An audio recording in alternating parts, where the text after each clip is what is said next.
Hello, class. Today we're talking about Chapter 3, Grammar, Style, and Language Basics. Now, why do grammar and style matter?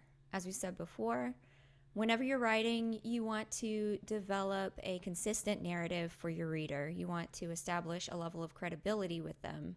It's part of why you need to use standard grammar whenever you're writing, and especially why when you're writing for journalism or other things, you need to use the AP style.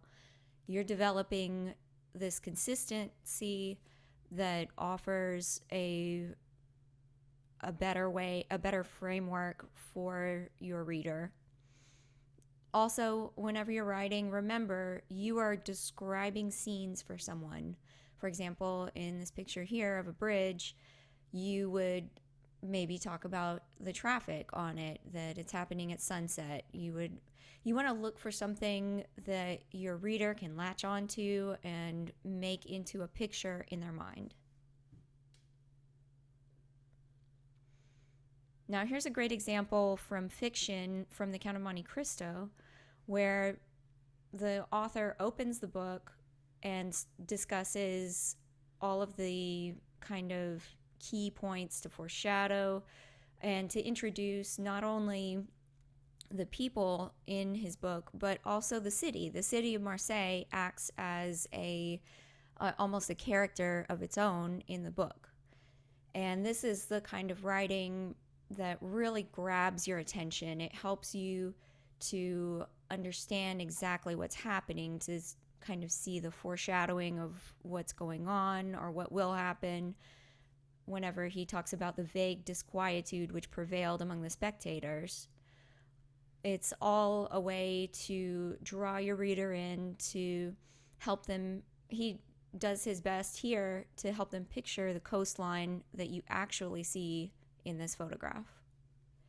So as you're writing, remember, even when you're writing nonfiction, you need to help your reader understand and picture what is happening or what did happen, because they weren't there. And first, to start off, here are a few commonly misused words. Are and our, complement, effect, affect. This one in particular is one you may use a bit more. For example, effect is usually used as a noun. Affect is normally used as a verb. So that's a pretty easy way to remember. This isn't a 100% rule, but it is a good one to kind of steer you in the right direction. And if you want to look up some more words, I do have this link in your other resources as well as here in this PowerPoint.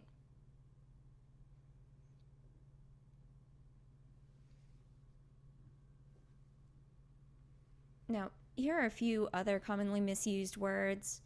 It's and its, there, and there, then, than. So quickly, of course, it's versus its. ITS, no apostrophe, is possessive. IT apostrophe S is it is. There, EIR, is possessive. There with apostrophe RE is a contraction. They are. And there, THERE, is over there, as in a location. Then would be in a sequence of events. So this happened, then this other thing happened.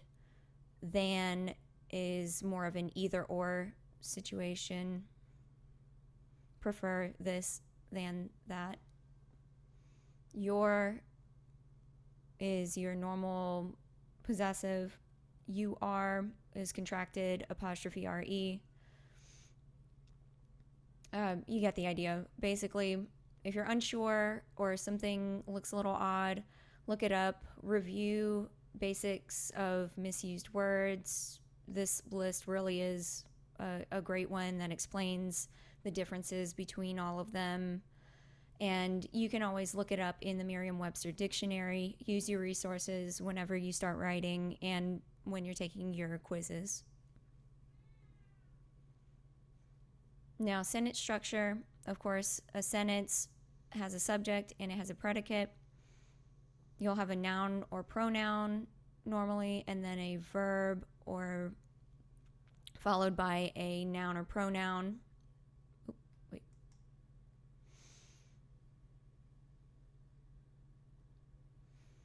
Go back to that one.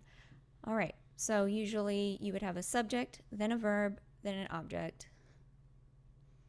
And this may include dependent clauses as well, or prepositional phrases.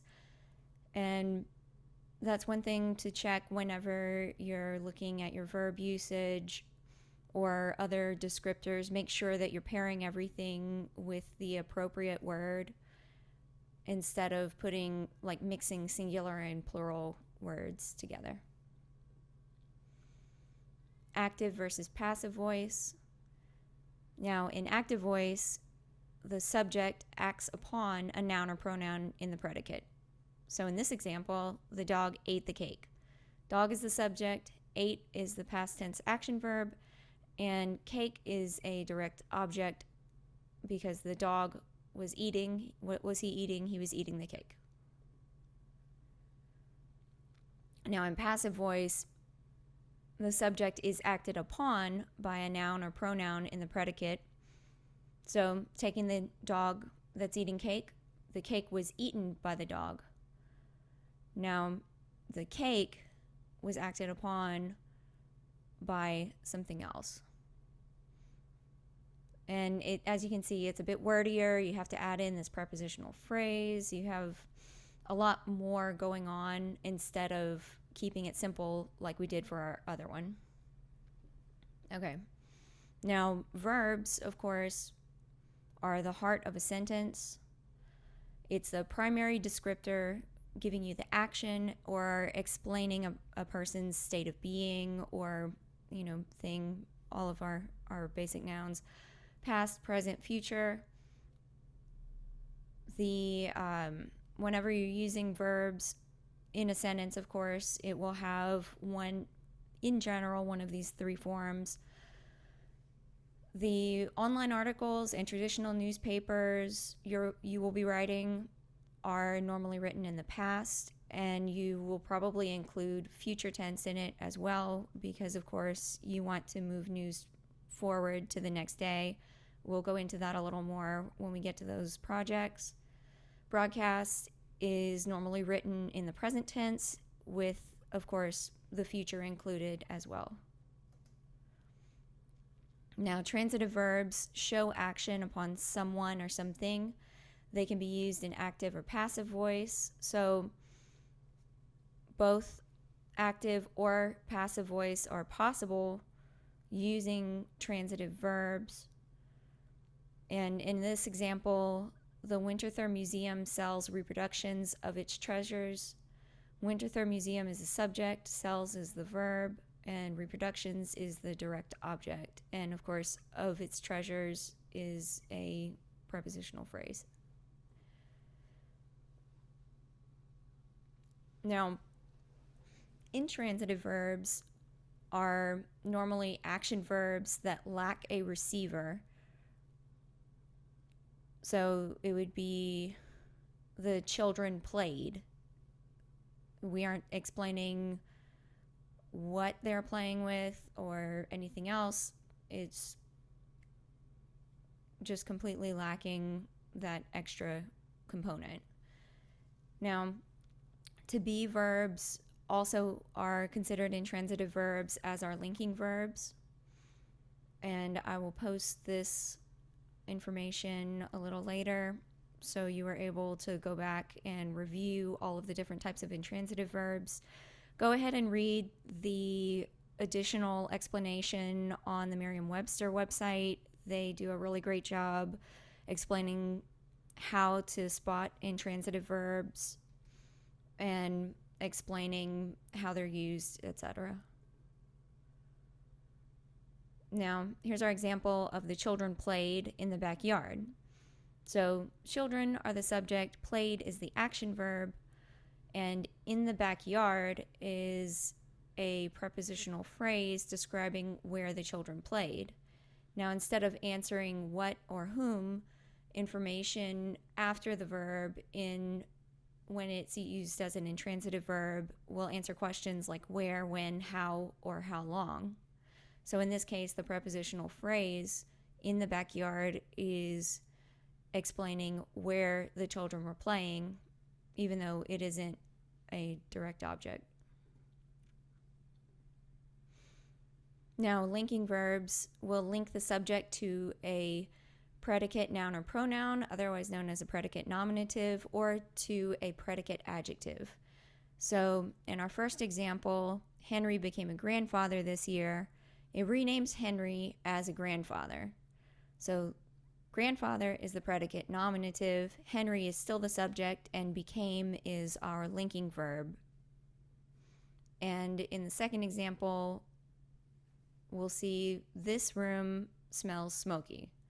Now, smoky describes the room, so it is a predicate adjective because it's describing how the room, the subject, smells. Prepositions and indirect objects. Preposition shows the relation of a noun or pronoun to another word in a sentence. To, of, off, between, among, etc. And indirect objects are nouns or pronouns that answer the questions for whom, for what, or to what. For example, Bill gave the ball to Albert. Albert is the object of the preposition to. And it's answering to whom did Bill give the ball? Bill gave Albert the ball.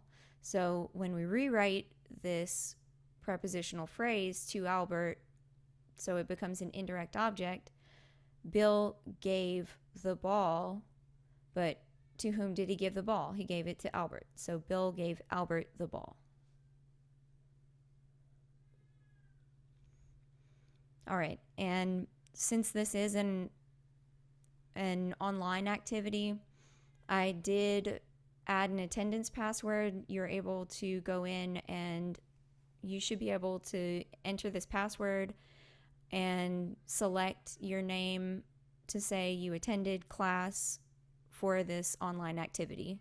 There will be another one for Friday, and send me an email if for whatever reason it doesn't work or you have an issue with it.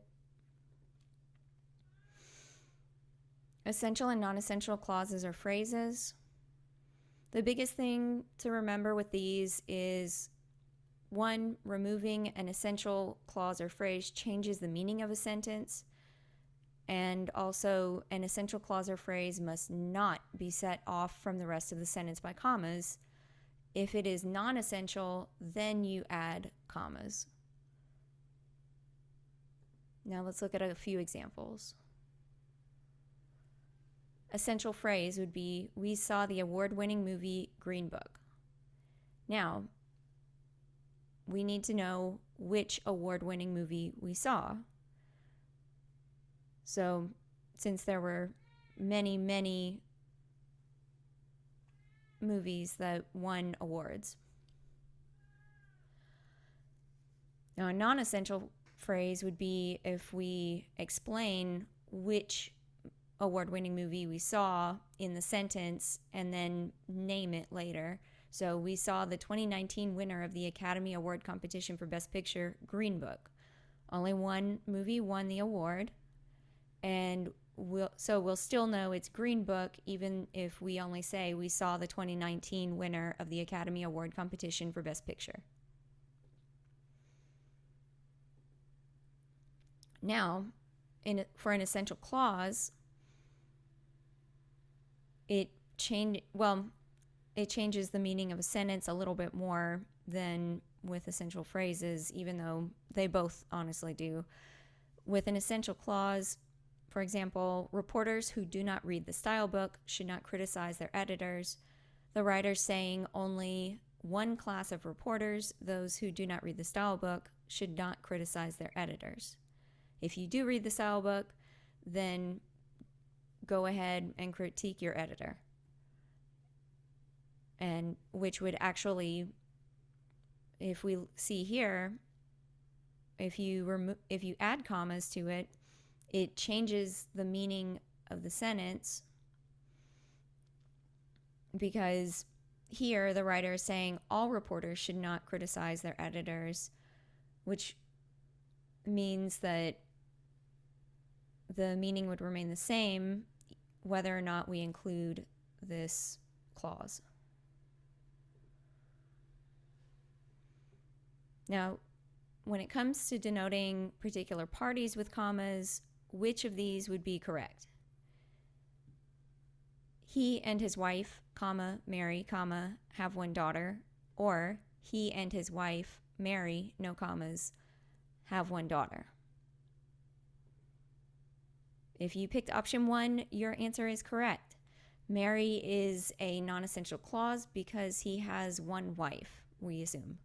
However, if Mary were one of several friends, then the commas would be removed, because you may say friend A or friend B or friend C.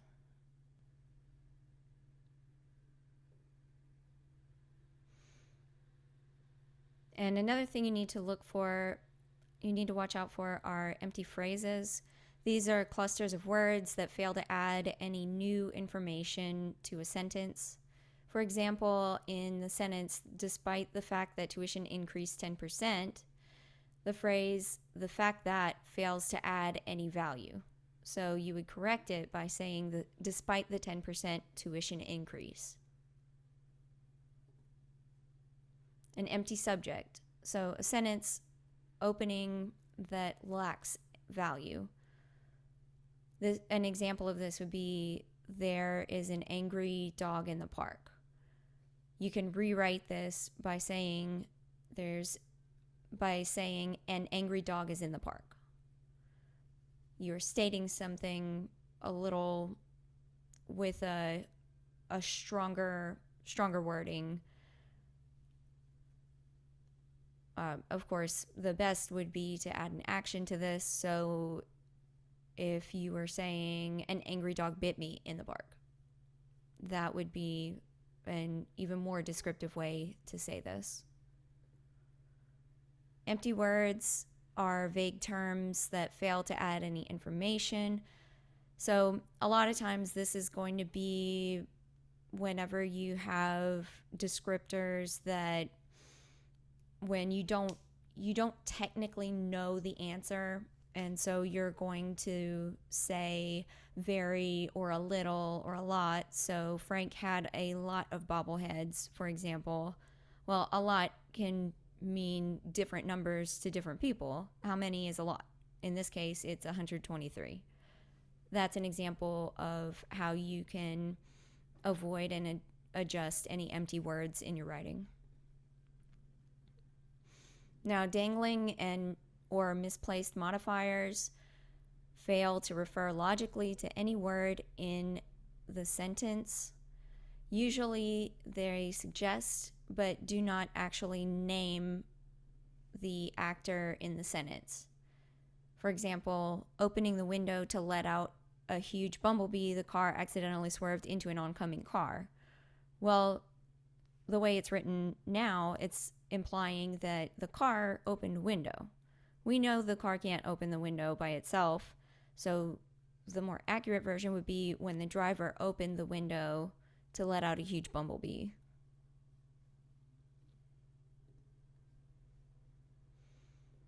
And here are a few additional suggestions. Be specific. Again, avoid vague words and terms. Eventually, a lot. Those are things you're using to hedge your bets whenever you don't know. If you don't know, look it up. Read your writing out loud. Look for any errors or issues with construction, story flow. Reading it out loud can make you slow down and actually check everything before you submit it somewhere. And it'll help you a lot whenever you've read and reread a story.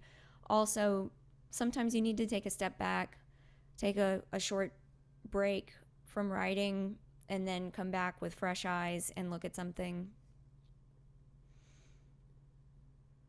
And here are a few terms that you may see fairly often but actually are incorrect.